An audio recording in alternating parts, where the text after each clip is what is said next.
Hello, hi, and a warm welcome to the Samadhi Podcast, a series of short talks and guided meditations that help you become a happier, more peaceful and positive person.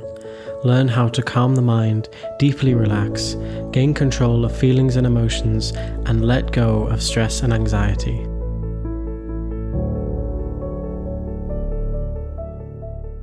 This week, I'd like to respond to a suggestion that came through our Facebook group, and it was around how we can preserve the calm and peace that we find during a holiday, a Christmas break, or a retreat, when normal life starts again. And I think this is a really wonderful question, something very worthwhile contemplating, because we've all had that experience of taking some time for ourselves, taking some time to just be quiet, away from the usual hustle and bustle. It can be very relaxing, very soothing. And without all of the daily trials and tribulations we normally have, we're able to just be with our innate sense of peace and calm more. We have less to do, and so our mind is naturally more relaxed because there's less grasping, less aversion. So our mind's naturally peaceful, naturally luminous. And that's its true nature underneath all of the turbulence. Its nature is peace. Its nature is luminosity. So when we release some of these activities for a while, we find that peace and luminosity comes to the forefront. So we might start to think, well, ordinary life is the problem. I'm nice and peaceful when I don't have to go to work or deal with this or deal with that. I should just stay on holiday forever. And it's a nice thought. But for most of us, of course, it's not practical. We have commitments, families, jobs, and so on. Even if we did retreat to a cave, as the old saying goes, it won't be long before we start preferring one side of the cave to another, one type of bird song to another. And then we might think that instead of a cave, maybe we should have a cabin with a nice view. And then this cabin will need indoor plumbing and then maybe heating. So we'll need some money to pay for all this. And then the cycle continues because the mind settles for a while and then it wants more. So while it certainly feels like getting rid of our external problems will bring lasting peace and happiness, we start to see that as long as we have a restless mind, we'll experience restlessness. So what disturbs our mental calm and peace when normal life starts again? What is prevalent during our usual day-to-day life that isn't there when we're on holiday? One thing, of course, we can say yes, there are more triggers. There are more external triggers for an unhappy mind. But as we know, trying to solve triggers all our life and all of our triggers is just a never-ending task. We've been there, we've done that our whole life up until now. So we can't always remove the triggers. But what arises alongside these triggers? What comes with these extra things we need to do, the extra things we need to remember, organize, handle, overcome? So with an increase in activity comes an increase in our mental afflictions, in particular attachment, this way of craving, of wanting, and our aversion, our way of pushing and rejecting. Now in Buddhism, when we look at achieving deeper levels of peace and calm through meditation, we see that there are certain hindrances to our doing so. And they're called the 5 obscurations. And they're called obscurations because they obscure this blissful, luminous, non-conceptual, peaceful nature of our own minds. And I think it's particularly relevant to what happens when we come out of a holiday or a retreat and back into normal life. It's not that while we're on holiday or retreat we overcome these 5 obscurations. It's just that they have less to shout about. So these 5 obscurations are sensual desire, ill will, laxity and dullness, excitation and anxiety, and debilitating doubt. So let's explore them one by one. So sensual desire. So let's say we get back into our usual routine. We're doing less enjoyable things, more things we have to, and so we start to feel a lack of enjoyment, a lack of happiness inside. So there's a sort of lack on our side. And so we think, I've got no happiness. Who is going to make me happy? What's going to make me happy? Where shall I move? What kind of job shall I get? What kind of entertainment shall I go and find? What friends can I spend time with? And clearly this way of reaching out is going to obscure what we already have, because we're looking in exactly the opposite direction.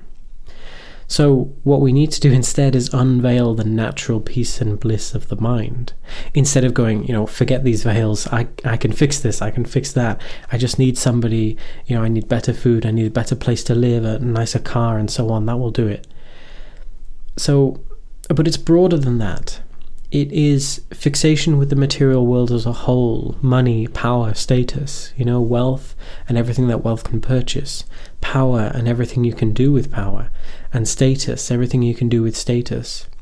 And you can see that this brings so much turbulence, and you can see that that obscures and robs you of your peace and calm, because it's in the opposite direction.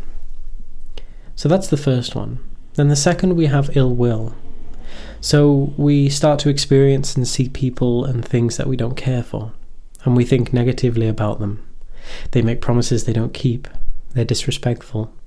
People are irritating. They're this and they're that. And we exaggerate and we tell stories to ourselves, and our perception becomes rigid and clouded. And so this too obscures the peace and calm we have in our mind. We have balance, we have peace. Then we see something that we have a distaste for, our mind gets exaggerated, we feel upset with them, and then comes ill will, then comes anger, hatred, malice, and they completely destroy that peace of mind. The third is laxity and dullness. And so a mind that's out of balance is vulnerable to laxity and dullness. When our mind is not very well taken care of, when it's not refined and rested, then it's prone to poor attention. So this is the experience of mental tiredness, mental fogginess. When our mind isn't very clear, mind isn't very focused. And so everything just appears a bit dull and a bit boring. And so remember, what makes things boring is subjective, not objective, right? A movie, time with friends, even spending time meditating, watching our breath. These are interesting or boring depending on the mind that you bring to it. So we have a lax or a dull mind, and that obscures our experience of peace and calm, and it leads us also to sensual desire, right? It leads us to looking outside of ourselves to fill that hole, to fill that boredom. The other side of the coin there is the fourth obscuration, and that's excitation and anxiety. So this is the experience of a mind that is completely caught up in rumination, distraction, agitation, anxiety, guilt, and so on. Here, your experience is very much just all on the surface. You're stuck in the thinking mind. It's fast, it's rapid, it's exhausting. So in the same way, this is a mind that is not well taken care of, not refined, not rested. And so it is prone to restlessness. And it's easy to see how this also obscures our experience of peace and calm. And then the final one is debilitating doubt or afflictive uncertainty. And this is an unsure mind, doubtful mind, about what you're doing, why you're doing it. So it could be the thought, sometimes I think I should quit my job, it's not right for me. But then again, it pays me well and I'm good at it, so I should keep my job. Or, I'm doing good at this meditation thing, but then, not really, I'm not making much progress. Why am I actually doing it? Is my method wrong? Is my teacher wrong? No. It's good for me. No, I enjoy it. So, the thing about this afflictive uncertainty is that it just doesn't let us rest. It's up, it's down. And so, of course, it's easy to see as well how that obscures our natural peace and clarity of mind. It pulls us back up to the surface of the thinking mind, up to the turbulent waves, and away from the depths of calm. So now we've identified some targets, some things to be aware of, some things that rob us of our peace of mind, our peace and calm. So what do we do to maintain that peace of mind that we cultivate, whether it's in meditation, in retreat, or in holiday? And I think it's twofold. Firstly, we've got to have a strong commitment to want to maintain our peace of mind. We've got to have the aspiration, we've got to have the motivation. If we don't, if we're just happy to let the mind off the leash and let whatever happens, whatever experience of anger or jealousy happen, then that's what's going to happen, and we're not going to be able to control the mind or maintain any peace of mind. So we need a strong resolve. Why do I want to maintain my peace of mind? The confidence that I can maintain my peace of mind, and the determination that I am going to maintain my peace of mind. And then the second part that will naturally come from that is mindfulness. And not mindfulness as in a sit-down 10-minute practice, but mindfulness as in bearing in mind, being aware, being alert, being watchful. So you start your day, you're determined to be the happy, peaceful, calm person you truly are. And as the events of the day unfold, you keep close guard of your mind, like a guard watching the entrance to a castle. And you notice when signs of these 5 obscurations arise. You notice as a desire comes up. You notice when the mind gets busy or restless, unsure. You notice when the mind gets dull. And as they arise, we avert those afflictions. So when ill will arises, perhaps we practice patience, loving kindness, compassion. When sensual desire arises, we practice contentment, gratitude. If our mind is dull or restless, we ground ourselves, bring our mind back into focus, back into clarity. So it's our job to keep a watchful eye on our mind and take action. And this is training, and it takes time in the beginning, and it does take a lot of effort and a lot of mindfulness, a lot of awareness. And there will be times when it's difficult. But this is the meaning of Lojong, mind training. This is the meaning of transforming our mind from positive to negative. This is how we do it, by keeping a watchful eye on the mind and averting any afflictions as they arise. This is how we abandon negative states and cultivate positive ones, by changing these habits of mind, actively being there, changing, being aware.